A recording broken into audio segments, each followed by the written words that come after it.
A ver, ¿qué es lo que define nuestra relación con el Estado? Pues, en el fondo, son los llamados derechos fundamentales. Son, por así decirlo, las reglas del juego que protegen nuestra vida, nuestra libertad y nuestra forma de participar en la sociedad.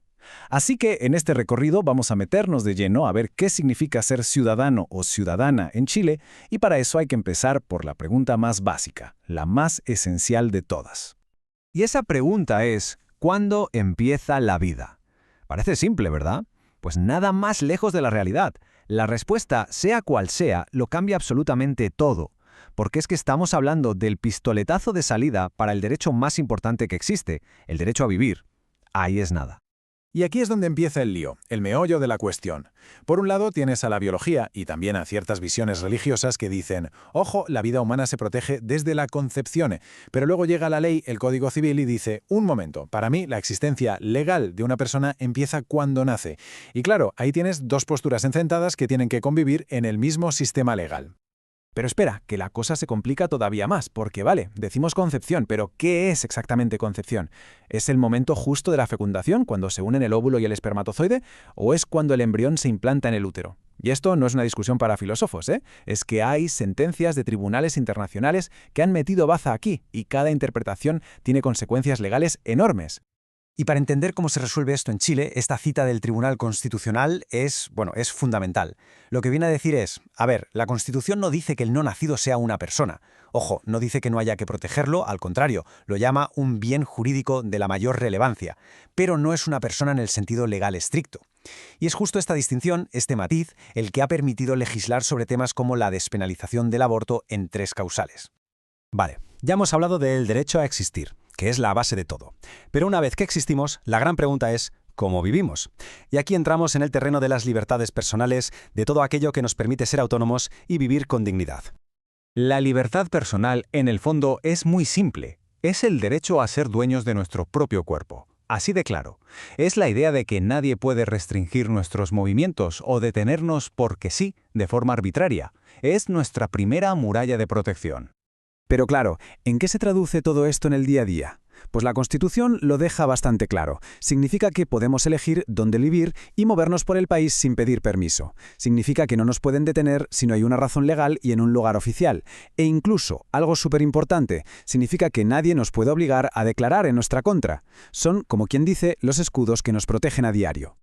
¿Y todo esto dónde está escrito? ¿Quién lo garantiza? Pues el documento clave es la Constitución política. Es como el contrato maestro, el manual de instrucciones que regula nuestra relación con el Estado y que asegura que todas estas libertades no se queden en papel mojado. Y la cosa no se queda solo en la libertad física, ¿eh? Nuestra autonomía también protege nuestros espacios más íntimos. Nuestro hogar es sagrado, es inviolable. Y lo mismo pasa con nuestras comunicaciones privadas. Cartas, emails, llamadas, todo eso está protegido. La única forma de que alguien se meta ahí es con la orden de un juez y siguiendo unas reglas muy, muy estrictas. Muy bien, ya hemos visto la esfera personal, la de la autonomía. Pero claro, no vivimos en una burbuja. Somos seres sociales, económicos.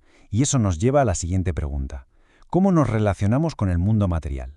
Pues aquí es donde entra en juego el derecho a la propiedad. A ver, cuando hablamos del derecho a la propiedad, es importante entender una cosa. No es un derecho absoluto. No es un hago lo que quiero y punto. La Constitución introduce un concepto clave, que es la función social. ¿Y qué quiere decir esto? Pues que el interés privado tiene que convivir con el interés de todos. Hablamos de la seguridad, de la utilidad pública, de proteger el medio ambiente, en fin, del bien común. Entonces, la pregunta del millón, ¿puede el Estado quitarle a alguien su propiedad? La respuesta es sí, pero, y es un pero muy grande, no de cualquier forma. El proceso se llama expropiación y está súper regulado.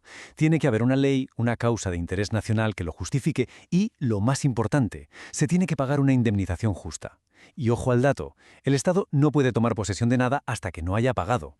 Y aquí conviene hacer una pequeña distinción para no liarnos. No es lo mismo expropiación que nacionalización. La expropiación es un tema puramente jurídico, legal y busca reparar un daño económico. La nacionalización, en cambio, tiene un tinte más político, más ideológico y la compensación puede ser, diferente. Aunque hoy la Constitución chilena no hable de ello, es bueno tener el concepto claro, sobre todo para entender la historia. Vale, hemos tocado derechos individuales, derechos económicos, pero falta una pieza. ¿Qué es lo que nos ata legalmente a esta comunidad, a Chile? ¿Cuál es ese vínculo formal? Pues ese vínculo se llama nacionalidad. Y que nadie piense que la nacionalidad es solo decir soy chileno o soy chilena. ¿Qué va? Es mucho más. Es un estatus legal, una relación de ida y vuelta. Por un lado, el Estado tiene la obligación de protegernos y reconocer nuestros derechos. Y por otro, nosotros tenemos una serie de deberes con el Estado. Es un pacto. Y este vínculo es tan importante que está protegido por principios universales. La idea de fondo es muy potente. Que nadie se quede en un limbo, que nadie sea apátrida, que todo el mundo tenga un Estado que lo respalde. Por eso, aunque uno puede cambiar de nacionalidad, la norma general es que no se puede perder la que se tiene si no se ha adquirido otra. Es una red de seguridad. Y con todo esto en la mochila, derecho a la vida, libertades, propiedad, nacionalidad, llegamos al final del viaje, a la herramienta quizá más poderosa que tiene la ciudadanía, la forma de participar, de alzar la voz, el voto, la manera que tenemos de elegir a quienes nos gobiernan. El sistema electoral es, básicamente, la maquinaria que convierte millones de votos en poder político. No es solo meter un papel en una urna y contar. No. Es todo el conjunto de reglas que dice cómo ese montón de votos se convierte en diputados, en senadores, en gobierno. Es el puente que conecta a la gente con sus representantes. Y ese puente, en Chile, ha tenido una reforma de las gordas hace no mucho. Se pasó del famoso sistema binominal, que tendía a favorecer a los dos grandes bloques, a un sistema proporcional, el conocido como método D'Hondt. Y el cambio fue total, ¿eh? Se cambió el mapa de los distritos que pasaron de 60 a 28, y se aumentó el número de diputados de 120 a 155. El objetivo, que el Congreso se pareciera más a la diversidad real del país. Y para que votar sea lo más fácil posible, hay una cosa clave. La inscripción es automática. En cuanto se cumplen los 17 años, ¡zas!, ya estás en el registro electoral. No hay que hacer nada. Con esto se quita de en medio una barrera enorme para que la gente pueda participar. Así que hemos hecho todo el recorrido, desde la pregunta sobre el inicio de la vida hasta cómo se cuenta nuestro voto. Hemos visto cómo se protege la libertad, la propiedad, el vínculo con la nación. Y ahora, con todas estas piezas sobre la mesa, la pregunta final queda en el aire para reflexionar. Sabiendo todo esto, ¿qué significa realmente ser un ciudadano o una ciudadana activa en este entramado de derechos y también de deberes?